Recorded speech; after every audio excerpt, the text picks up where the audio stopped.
On the 17th of August 2023, the attention of the country was once again drawn to the precarious security situation that has bedeviled this country for quite some time now, when 8 Nysc members from Akwa Ibom State were kidnapped in Zamfara on their way to answer the clarion call to serve the nation, before they were intercepted by these hooded, armed marauders. You can call them whatever you want to call them: bandits, kidnappers, terrorists. Truncated this very noble national assignment by these corps members, and they have since remained in this dungeon with these kidnappers, today making exactly 105 days with no hope of rescuing these corps members in sight. The brazenness in which these night marauders carry out these attacks has become so relentless and has shown no sign of ever slowing down. It is indeed unbecoming that the security situation in this country has seriously cast a dark cloud as to the relevance of the Nysc scheme. If government cannot guarantee the safety of these loyal citizens whose only crime is to respond to the clarion call to serve their dear nation. I had made a video on this about a year ago, lamenting the avoidable risks thrown up by insecurity occasioned by government's failure to keep our country safe. Take a listen. The recent development in the country today has called to question the relevance of the Nysc scheme. This has necessitated the call by parents and some Nigerians that the scheme should be scrapped and tossed into the trash can. With the heightened insecurity in the country, and this has resulted in the death of many corps members during religious, ethnic and political crises while in the service of their fatherland. And this has made many parents to withdraw their words or outrightly stopping them from serving. So welcome to my channel, Shini's Digest. I welcome on board my new subscribers as I continue to appreciate my returning subscribers. This is a channel where we get to speak out and say it as it is. So from the aforementioned, I want to lend my voice and drum home the need for both the state and the federal government to act and act fast in ensuring that these and the remaining 7 corps members, because we heard that one has been released, and of course the driver that ferried these corps members, they should do everything within their power to ensure that these abductees are released, because I just can't imagine what these corps members will be going through at the moment, how traumatized they would probably be at the moment. Of course, we've heard stories of how the female abductees have been subjected to either rape and all kinds of inhuman treatment from the abductors. And then even what about the parents and their immediate families?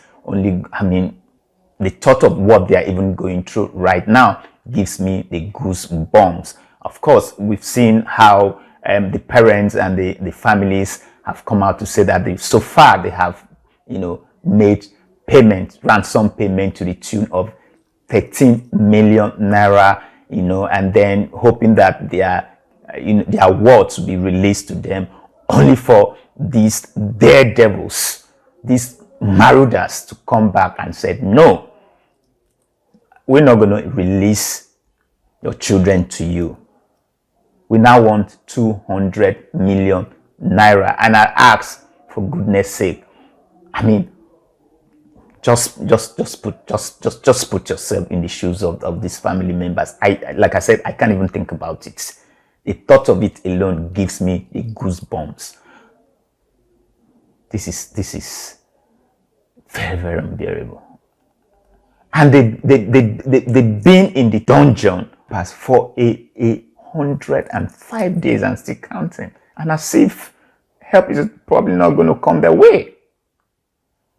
So we need to lend our voices so that I don't understand. Sometimes I ask, let's even play back what the DJ of NYC said when this happened. 7 of them, they are still in captivity. We have gotten 1 of them. So there are 7. The driver is the 8th person. So before they were actually 8. But now we have 7 prospective core members. And we are working day in, day out to ensure that they get their freedom. The security agencies are on top of the situation. Every day, they are doing something about it. So I'm in touch with them, in touch with the parents. So effort is ongoing. Only now, we have always talked about it. We say we strictly advise core members not to embark on night journey, especially when it is after 6 in the PM. Oga, is not about about night journey. I mean, kidnappers, terrorists, bandits, they can strike any time of the day, irrespective whether it's night. That's really not the situation here. The security situation in the country is appalling, to say the very least. So to say that because they travel in the night and probably that's why, no, that's not. I mean, okay, what about the one they went to schools and kidnapped the university students, the female? What happened? Were they embarking on night journey? They weren't. So, and sometimes I always say that the security mathematics doesn't even add up, because they'll say change service chiefs, rejig the security architecture and see whether the situation will change. The more we invest in security, the more porous the security situation becomes. So that's why I say the security mathematics does not add up. Yes, why the security architecture or the security mathematics, as I keep saying, doesn't add up, that the more you invest in security, the more porous the system becomes, because those who were or are supposed to be saddled with the fiduciary responsibility of, maintaining security in the country are the same people compromising the situation. I mean, of course, we're live and well in this country when the number 1 police officer in this country, Tafa Balogun, we saw what played out in court and all that. Why am I even going that far? In recent time, what happened to Borotai? He's been embroiled in all kinds of fraud-related cases. This is someone that was to superintend over the security and management in this country.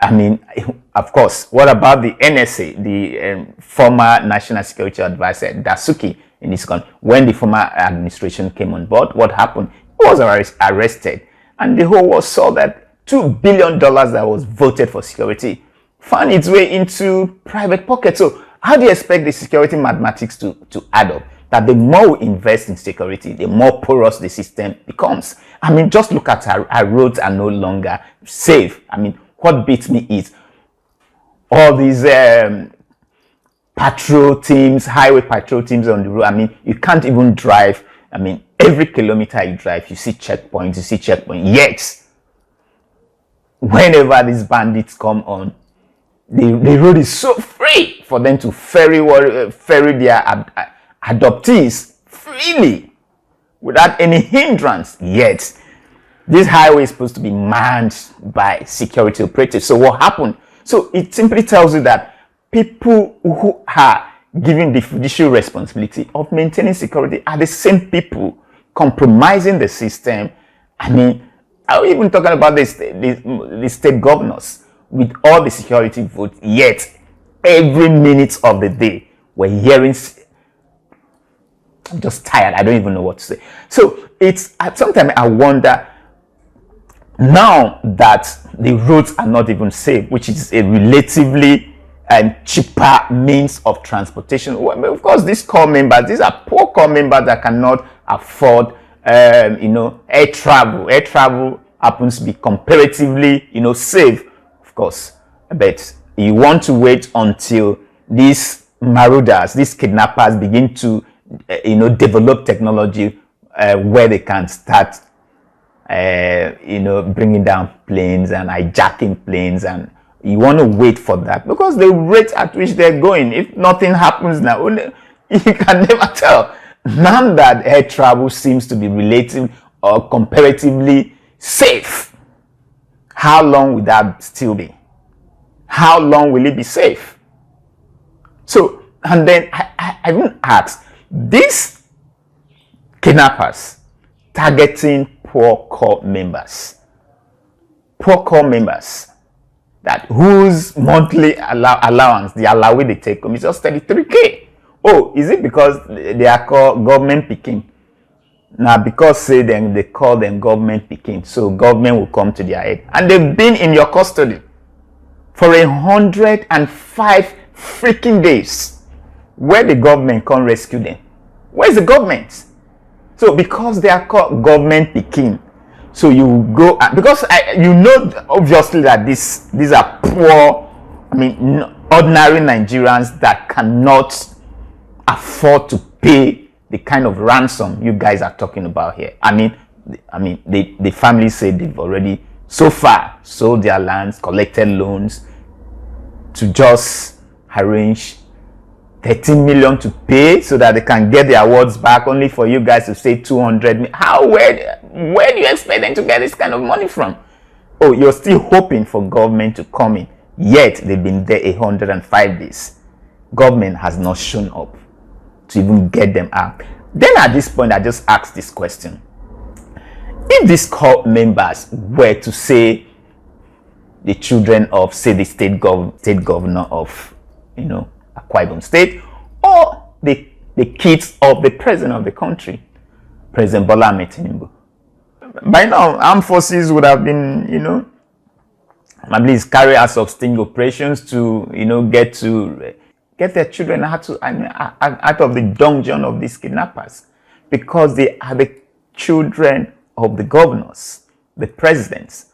So their life has more value than the ordinary citizen, because I just do not understand why up until now, 105 days, all we keep hearing is just promises, jingles about what they are doing, what they are not doing. Then from months we get to years, and then before you know it, for goodness sake, please wake up and get these children back to their parents.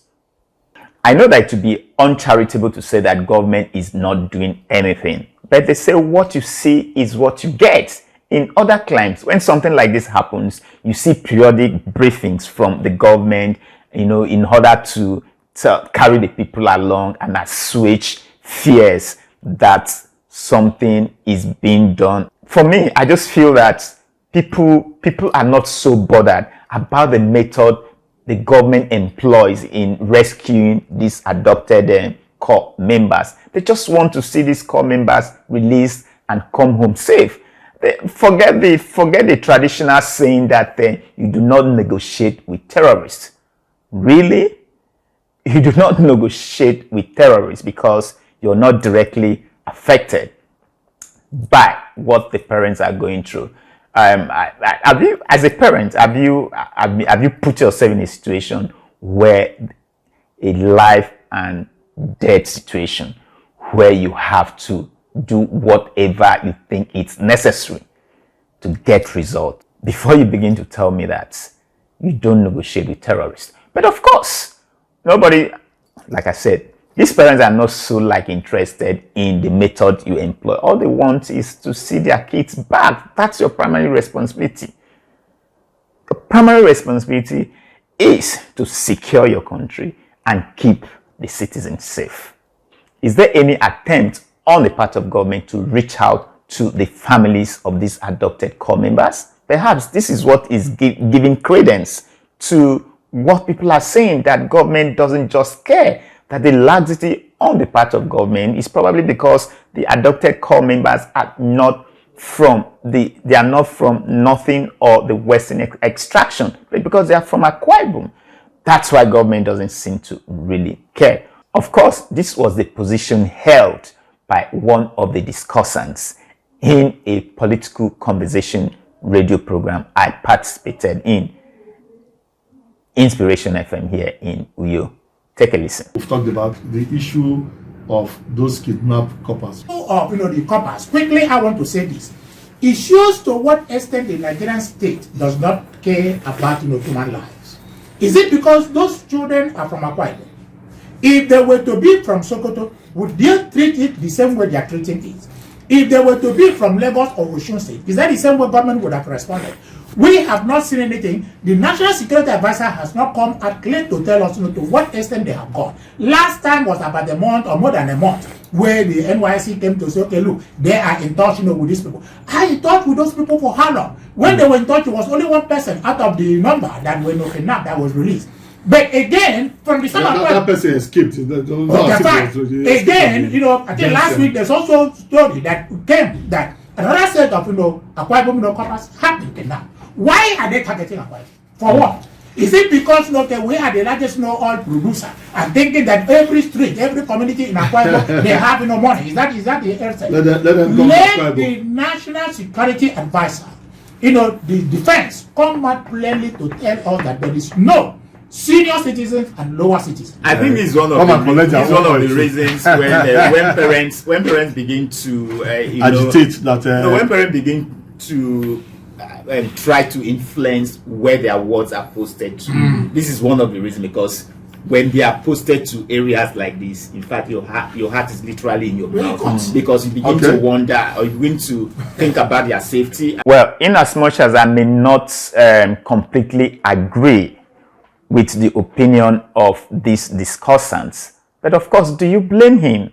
Because, as I said, if these kids, that's the question now, if these children were to be the children of the governor or the president, wouldn't they redouble their effort? Wouldn't they do whatever they think it's necessary, including the armed forces sting operation, to get out these children from the dungeon of these kidnappers?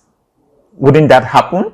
So when people begin to sound the way my friend here just sounded, you don't have to blame him. The laxity on the part of government just gives credence to this kind of sentiments. So government should indeed redouble its effort to ensure that these core members are rescued and brought back to their families safe and sound. This is where I draw the curtain for today. Thank you for always finding the time to watch my video. If you like the content of this video, please do give it a thumbs up. Strike on that notification bell so that you get to be notified when next I upload a content like this. Leave your comments down below and do not forget to subscribe to this channel. Stay awesome. See you pretty soon. Peace, as always. Out.